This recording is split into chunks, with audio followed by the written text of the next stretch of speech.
Greetings, beavers. It's Tuesday, and I'm Lori, and you're watching the Beaver Bunch.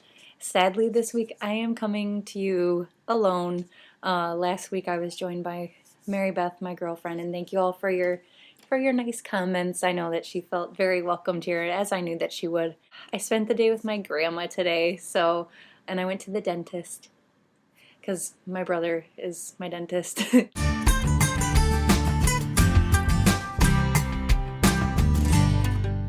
This topic is a little bit tricky for me because unlike some of our viewers and even some of the beavers themselves, I identify as a gender. I identify with the female gender. I think I try to exist outside of a gender binary as far as accepting of others that are not within it. And I can understand if you don't feel like you are one or the other. I think that you have to understand that people will classify you in whatever terms are in their head and whatever vocabulary or whatever preconceived notions of a group. Like they have stigmas and they have experiences with different people, like whether it's gay or straight or gender queer or trans, and you're not going to be able to change a lot of people's thoughts, but you can just not care what those thoughts are. And I think that's my only wisdom that I have in that field, just because it's like I am not challenging those things myself, other than the fact that I'm going against a gender norm of females by dating a female. But I think that there's also nothing wrong with being born a woman and not exactly fitting into that mold either. So not either, but mold. Uh, but I would say just as long as you're expressing yourself the way that you think is right for you, I'd say that that is all you can do. And you're gonna have people that don't understand, but what's more important, being understood or being true to yourself?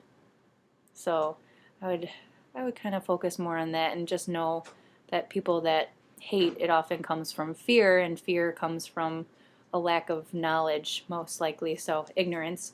Um, and you can do nothing more to help it than to educate others.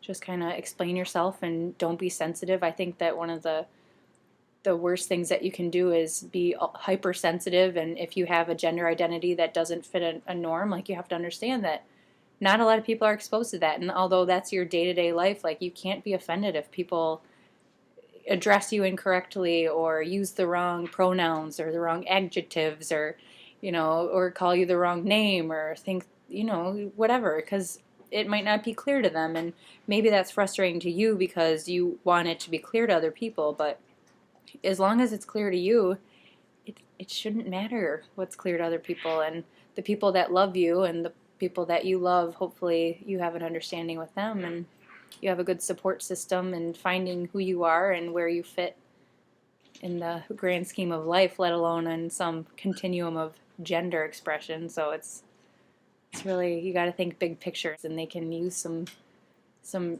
education, then provide it. But don't be condescending and don't be sensitive or preachy, just like you don't want anyone to do to you if you don't agree with them or if you don't understand them or where they're coming from. So just keep an open mind, and I think that if that's the only way to cultivate open minds from others, whatever gender that you're associating with. And I would say just play around with it, kind of like what Jess said. Like, being a woman doesn't mean having long hair.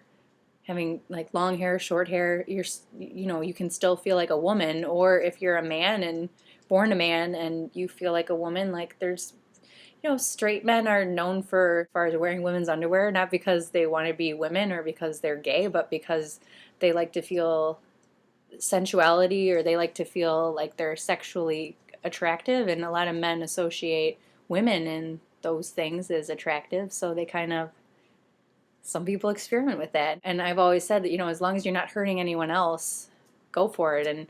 And people can judge all they want, but you have to be aware that that can happen, and that's one of the risks of going outside of a box. And people don't like things that are outside of boxes, so let them have a box party. You have to know that not everyone is your friend and not everyone will get you. So you have to just know that so that you can prepare yourself. As a whole, think about the gay community as very diverse. And so you're going to have people that you can identify with.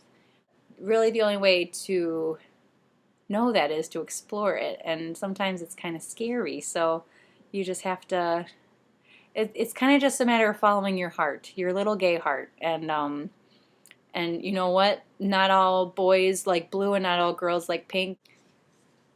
So really that's it. I mean, really the only like non-gender conforming thing that I've ever done is just doing drag, and I think that that's more just like that's more for an entertainment purpose. So I don't feel like I can really draw from it as far as like identification with a different gender. I don't really want to talk on something that I'm not well versed in, if you will. Things like emotional characteristics have to be put into a box with gender. I think that people do that enough, but I don't really do that. So hopefully you can do the same thing and maybe even just apply that to more important things in your life, like the actual how you perceive or want to be perceived with or without a gender. So I think it's like a coming of age too within being gay. Like I think that you kind of have to you have to figure out like, okay, well, am I butch? Am I femme? Am I me? Am I you? Am I, do I want to call it something different? Do I have to classify it as this or that? And your answer might be yes and it might be no. So there's only one way to figure that out. So I hope that you can jump in with both feet. All right, you guys, have a great week. I will see you next Tuesday. Bye.